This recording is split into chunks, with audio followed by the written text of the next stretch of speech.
In this ayah, Allah has given us a very basic, something even a child can understand, but at the same time a very powerful look at Iman.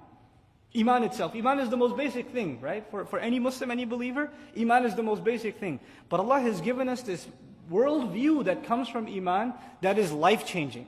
And let me tell you what it is. Allah mentioned 3 aspects of Iman in this ayah, right? He mentioned, مَنْ آمَنَ بِاللَّهِ وَالْيَوْمِ الْآخِرِ وَعَمِلَ صَالِحًا. These were the 3 things that were mentioned to be successful in the next life. لَا خَوْفٌ عَلَيْهِمْ وَلَا هُمْ يَحْزَنُونَ. Now listen to this. Allah Azza wa Jal before this ayah mentioned such terrible, terrible, terrible crimes that Bani Israel committed. We've been reading about them. And now He says, the first Iman was Iman in Allah. A necessary consequence of believing in Allah is that you will definitely believe in the next life. It's a consequence of believing in Allah. If you don't believe in Allah, then it's very difficult for you to accept that there is a life after this one. But if you believe in Allah, a logical consequence of that is the afterlife. How so? If you believe in Allah, don't you and I believe everything He does is perfect? Flawless, right?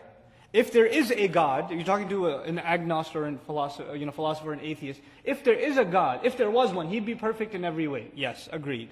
So if He does anything less than perfect, He can't be God anymore. Everything He does has to be perfect. Now, He created this world, yes or no? He did. Now look around this world. You see justice or injustice? You don't see justice. You see injustice. You see innocent people being killed. You see children dying of disease. You see murderers getting away with killing 1,000 people. When one man kills 10 people, what's the most you can do to him? What's the just punishment you can give him? You could kill him, okay, how many times? Once. If he killed one person, you can kill him once. If he killed 1,000 people, you can still only kill him once. So you can come to a very easy conclusion that there is no justice. In the end, no perfect justice in this world. You can try to get justice, but there's no perfect justice in this world. Then this is what, by the way, leads atheists to justify their position. They say, look, if there was a God, there wouldn't be all this injustice. But we say, no, you're missing something. There is a God, because every one of these credits that the criminal gets will be debited later on.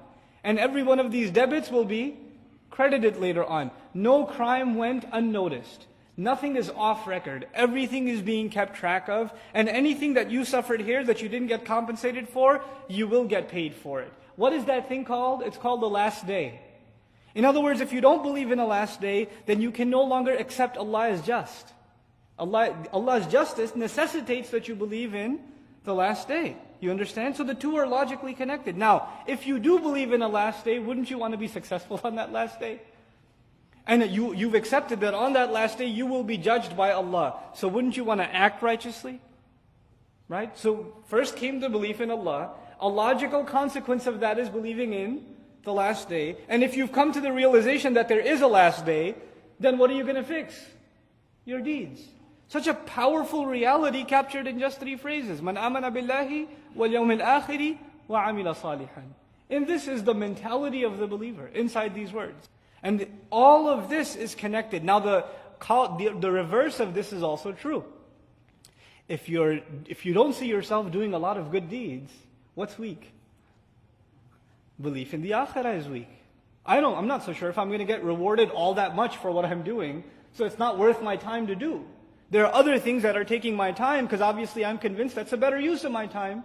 In other words, when you don't see yourself convinced of doing good deeds, it's actually not a weakness in being good, it's a weakness in believing in the afterlife. You're not getting enough reminder or reinforcement about the next life. But if the belief in the next life is weak, what does that lead to? Belief in Allah being weak. The remembrance of Allah being unnecessary. You see how it reverses? So good deeds, the more you do them, the more it fortifies your belief in the next life. And the more you fortify your belief in the next life, the more your expectation from Allah increases. Your belief in Allah increases. And the reverse is also true. So this amazing formula has been given that has been timeless.